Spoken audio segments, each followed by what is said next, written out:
Hey guys, it's Cal. Panzerog just released their latest patch notes, version 1.73.10, for the upcoming October update, and it looks really interesting. The headliner for this patch is the brand new secondary weapon, the throwing knives, as well as the new addition of mods onto the machete.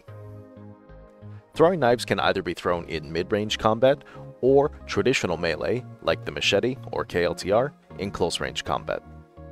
Successful throwing knives will deal damage as well as inflict bleeding.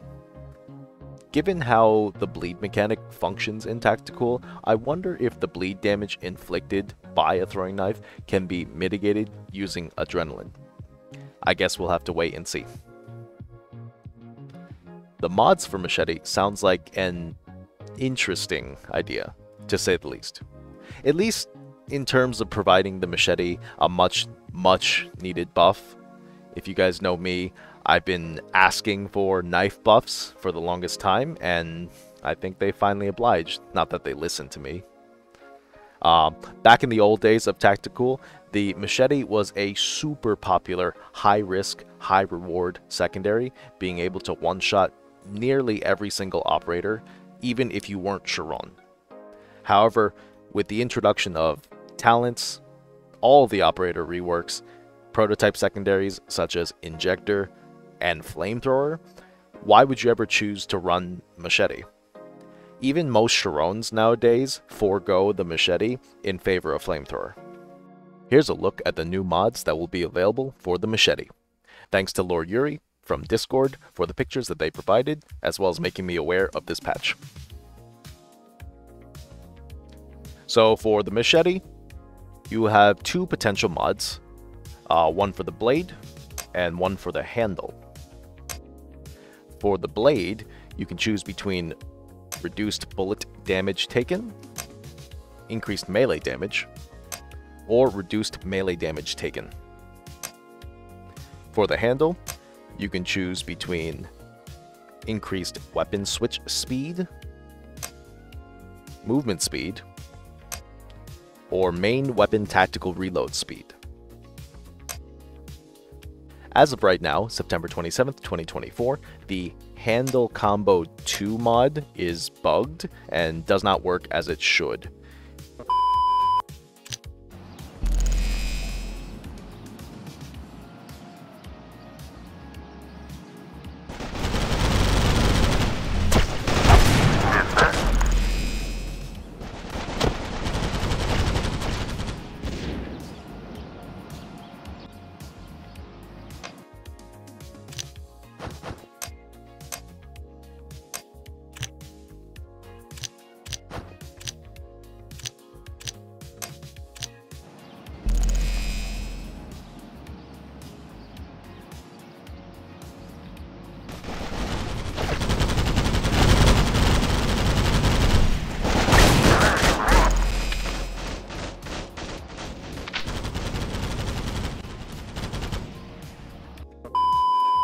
This issue isn't too bad by any means, because the only real difference between the gold and orange mod is 6% movement speed, but regardless, I hope they fix it soon.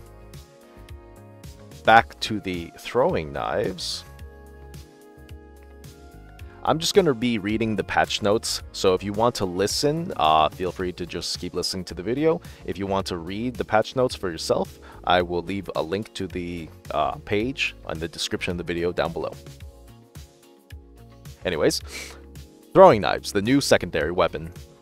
Operators, in this patch we've introduced a new secondary weapon intended to expand your tactical options in both melee and mid-range combat. Meet the sleek and deadly throwing knives, a weapon for those who value speed and aim for maximum efficiency in matches. These blades require skill and precision. But in capable hands, they may become a powerful tool for neutralizing enemies. The new throwing knives secondary weapon may become very effective and in various battlefield scenarios. Are you being pursued by an enemy? Throw a knife at them and retreat immediately. Is your enemy at low HP, trying to regroup with another attack? The new throwing knives, a secondary weapon, may become an effective The new throwing knives secondary weapon may become very effective in various battlefield scenarios. Are you being pursued by an enemy? Throw a knife at them and retreat immediately. Is your enemy at low HP trying to regroup for another attack? Throw a knife to finish them off. Throwing knives deal damage on hit and cause your enemies to bleed. The new throwing knives secondary weapon is available in Elite Battle Pass 23 in October. For the gameplay features, throwing knives come in 2 charges in your equipment, and this number cannot be increased through operator abilities or talents. An operator throws a knife when an enemy enters their targeting area. Killing with throwing knives replenishes all charges, and kills from bleeding damage also restore knife charges. When an operator has 1 knife left, they will only be able to use it as a melee weapon and will not be able to throw it. At close range, throwing knives will be used as a melee weapon regardless of the remaining charges. Melee damage from throwing knives is less than that of the machete, but it adds the bleeding damage effect on hit. Throwing knives are considered melee weapons in terms of stats for all forms of usage. If the operator throws a knife and an ally finishes the enemy with gunfire, the knife will return to the equipment. If the operator uses throwing knives but doesn't kill the enemy, the throwing knives will go on cooldown. Operator abilities that affect firing rate will not have an impact on throwing knives. Their throw speed will remain constant. Landau emitter and explosions do not displace the throwing knives. Our game designers would like to point out that operators and their abilities should interact with the new weapon in unique ways, and it's important to share these experiences with players. Here's a few tricks that will definitely come in handy. For Jason, when he reloads... Jason reloads throwing knives during his dodge. Batya reduces incoming damage from throwing knives by 70% and restores dodge after throwing a knife. Klaus, the lethal weapon T10, applies to machete only, so that's pretty good actually. Otherwise that would be really broken. David increases the reload speed of throwing knives by 100%. Capiche throws a knife during a dodge. McMean, the dirty play and fast reload talents speed up the reload speed of throwing knives. Sharon, the damage inflicted by throwing knives is increased by 75%. And Chen-Li, her Landau field does not deflect the throwing knives. And I'm sure that's just some of the operators that they suggest to us, like how they mentioned Batya. Zaloy also has the minus melee damage taken, so I would assume it works on him as well. I don't see why it wouldn't, but it'd be really interesting. A lot of this, I'm very excited to see how it plays out. They also have a new event, the Operation Grand Bootcamp. It's pretty much the same Operation Grand with a new UI they mentioned. Yeah. Event Operation Grand Bootcamp. In this patch, we're bringing the in-game event Operation Grand Bootcamp, but with the updated missions and in a new format. Now all missions are available for completion right away, without the need to wait for daily unlocks. You still have 21 days to complete all event missions. The Descent and Battle Royale modes will be available on their classic schedule during the event. Gather your squads, participate in the clan race, and prove your skills in the battlefield for dominance. The event will be available from September 30th for all players with a rating of 1000 or higher. And for this Operation Grand Bootcamp, this new event, it looks like there will be some unique rewards as well. A rare training camp weapon skin, which this is what it looks like. Unique collectible avatar, KFC, the Colonel McMean.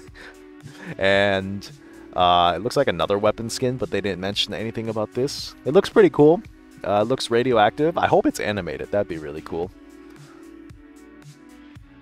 Ah, yes, it is. Well, it doesn't say it's animated. The clan weapon skin radiation for sniper rifles. I hope it's animated. That'd be really cool. Let's see. Buy the Elite Event Pass plus 5 levels at the price of the Elite Pass and save 35%, blah, blah, blah. Okay. You have an event marathon as well. Collect resources, boost your event pass. Pretty standard stuff for Operation Grand events. There's another event calendar as well. You know, like the daily event advent calendar. So log in daily, check this, and you redeem some reward.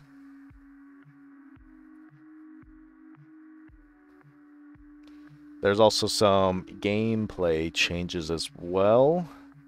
Oh, we already know this. We covered this already. They discussed the brush mechanic with the camouflage. I don't think they did anything new, but let's just see. Improved grass visual effects. We are thrilled that the new bush camouflage mechanic has added variety to matches and opened up new tactical possibilities for players. In this patch, we've made several changes to improve your experience with this mechanic. Previously, some patches of tall grass could be misleading because of their size, creating the illusion of cover when there wasn't actually any.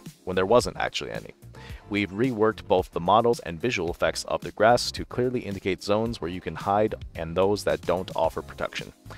Now you'll be able to easily distinguish between places you can take cover and those where you need to be more cautious.